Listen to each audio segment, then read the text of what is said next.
People came to Reno married and left single. For decades, this city wasn't just known for gambling or neon lights.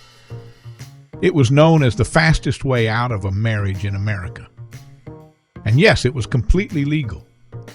In 1931, Nevada made a move that would quietly change Reno forever. The state shortened its divorce residency requirement to just 6 weeks, one of the shortest in the country at the time. In an era when many states required a year or more, Nevada became a legal loophole you could live in. The timing was perfect. America was deep in the Great Depression. Nevada needed money, and lawmakers realized something simple.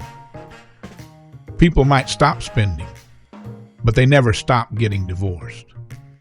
Reno suddenly became the most efficient exit ramp from unhappy marriages in the United States. What followed was industry.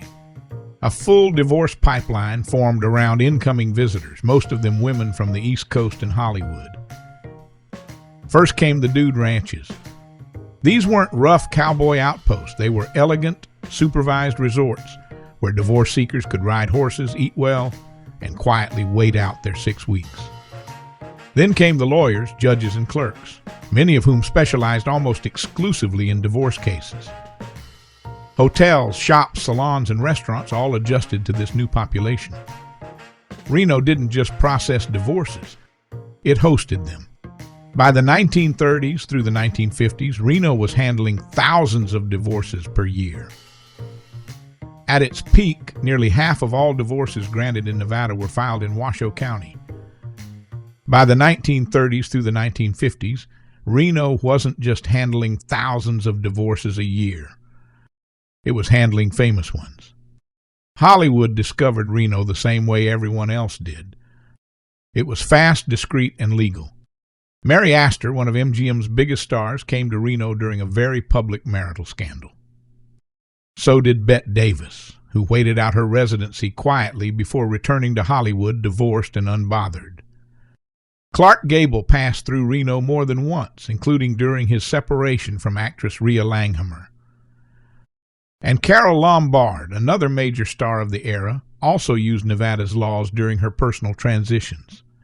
Even outside Hollywood, Reno attracted America's elite. Barbara Hutton, the Woolworth heiress and one of the richest women in the world, filed for divorce in Reno. So did socialites, European aristocrats, and politicians' wives whose names never made the papers. Many celebrities stayed under assumed names, living at dude ranches or quiet hotels, riding horses during the day and counting weeks instead of scenes. The press noticed.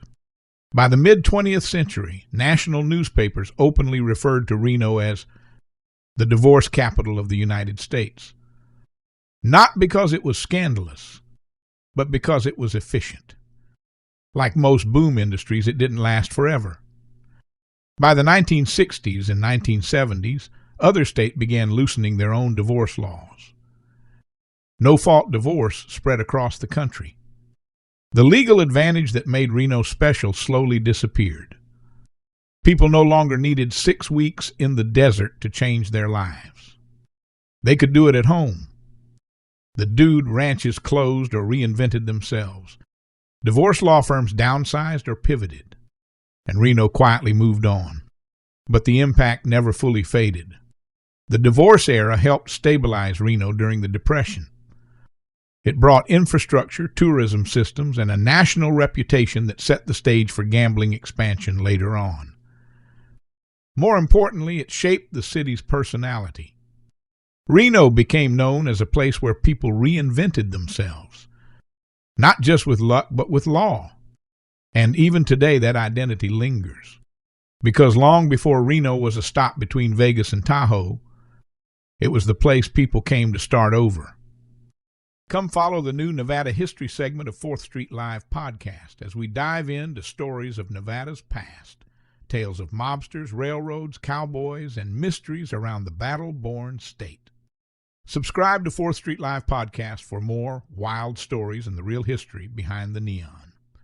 New episodes weekly. The past is never really dead in Nevada, it's just waiting to be told.